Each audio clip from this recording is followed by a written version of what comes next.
There is a palpable frustration that there is nothing going right in the United States of America. Biden doesn't have to obey it.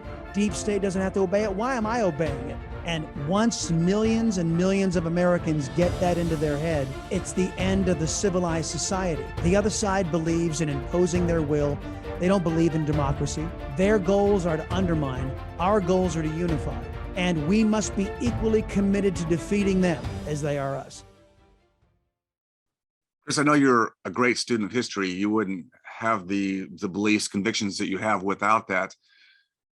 Are you optimistic? Are you pessimistic? Are you just taking a realistic viewpoint of America as we are going through this major, I mean, it's been going on for decades, but we're in a fast move towards what we see is the potential demise of America.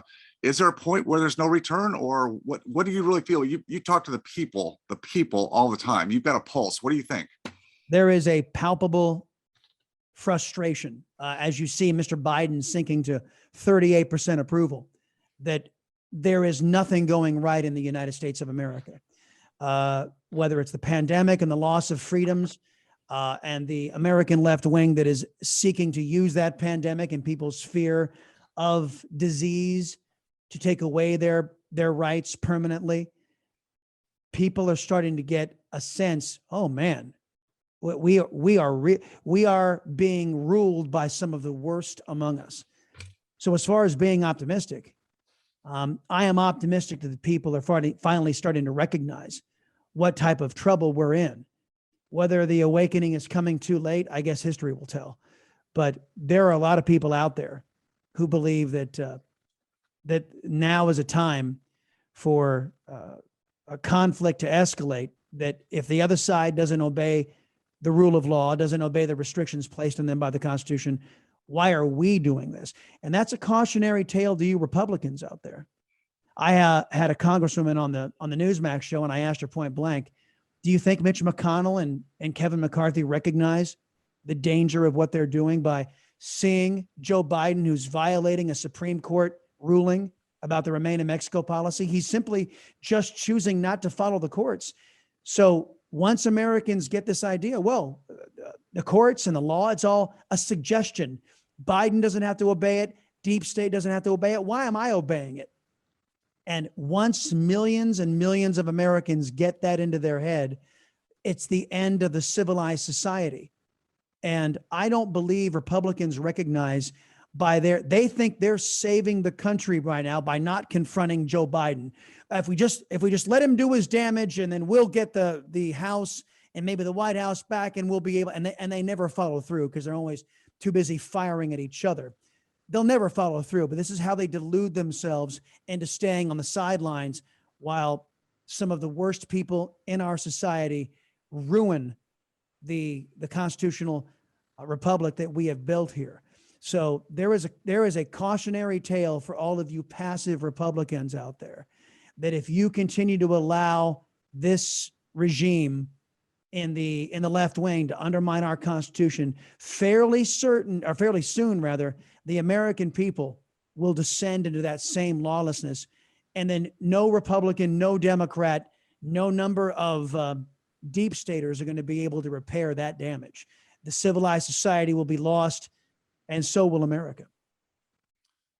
In your book, Liberty Rises, I love the book too, because every chapter you have a quote from a founding father. I mean, the book's worth it just for the quotes. I'll say that it's worth a lot more, but I love the quotes. In chapter 2, from Benjamin Franklin, only a virtuous people are capable of freedom. As nations become more corrupt and vicious, they have more need for masters. To your point, where we're heading, when there's chaos, when there's lack of civility, when we have the divisiveness we have in this country created by the politicians. So we have people against people, and whether it's ethnicity or it's class of economic basis, there's no law. And then we have people that now have a great disrespect or lack of confidence, I should say, in our voting system, just by that, based on this last election. So people may say, well, what good is it to vote if they've got their hands on that? I think you would say you still have to believe that you have a place, stake and state your voice in this country. And if you don't do it now, forever hold your peace. Well, yeah, the vote is still very important, but there are some cautionary addendums to that statement. You've got the People's Republic of California, my former home state where I was born and raised. That state is now allowing illegal aliens to vote, and they're doing universal mail-in voting based on voter rolls that include illegal aliens, that include dead people, and they refuse to shore up the voting rolls. They refuse to remove people who've either moved out of the state or people that have died or that are no longer eligible to vote in that state. So in my humble opinion, the rest of us should not accept anyone elected in California, because I don't know about you, but I don't want politicians being sent from California to affect my life here in Texas, who may have been put there by foreign nationals or people who are passed away. And maybe it's just me as a conservative. I think when you're dead, you got to slow down and stop voting. I know the Democrats out there disagree with me, but I just think you got to slow down a little bit. Just a bit. Back to what you spoke about early, and that is the government-run educational indoctrination system, which has, now for decades been brainwashing the generations that are coming up now.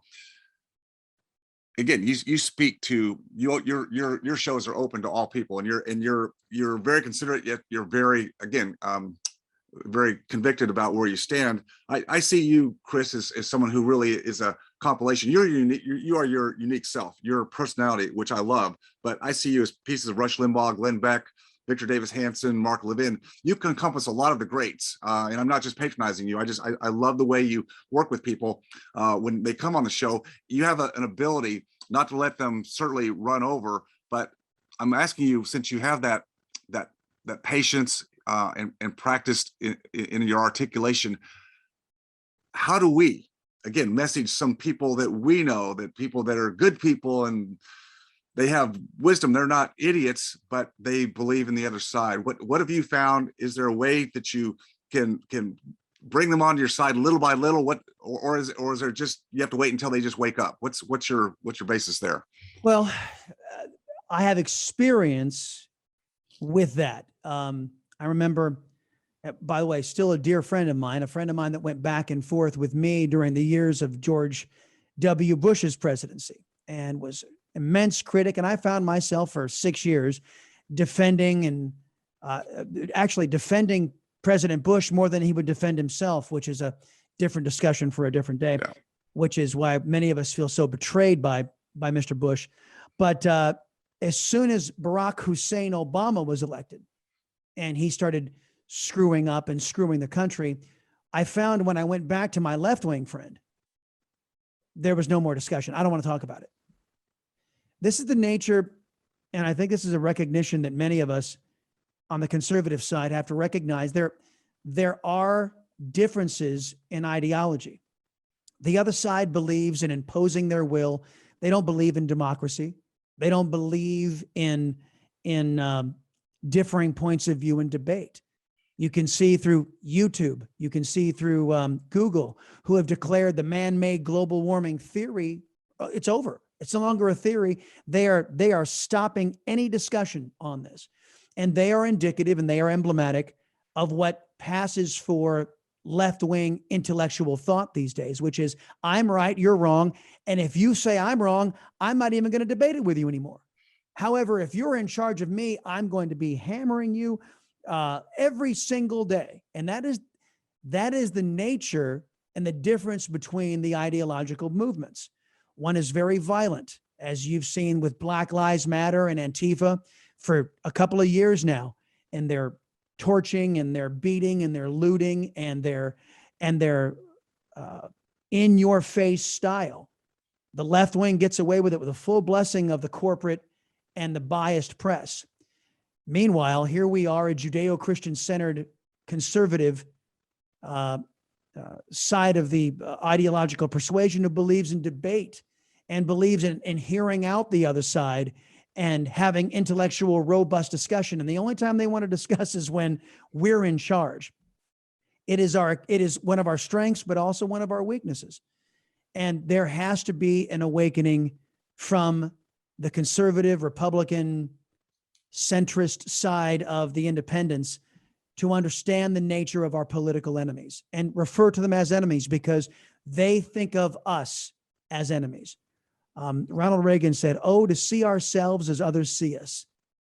And our political enemies on the left see us as gullible sheep, and they will take advantage of our Judeo-Christian open hearts, open discussion, desire to have harmony in this country. Their goals are to undermine. Our goals are to unify, and a recognition of that that must take place. And we must be equally committed to defeating them as they are us. Well said, Chris. Well, Chris Salcedo, we could continue this conversation for hours, but you actually do that on a regular basis. So if you like what little bit you heard from Chris today, I would have you seek him out again. WBAP in Dallas, Texas, KSEV in Houston, but also Newsmax TV. You can catch him there. Chris, thank you so much. He's the author of Liberty Rises.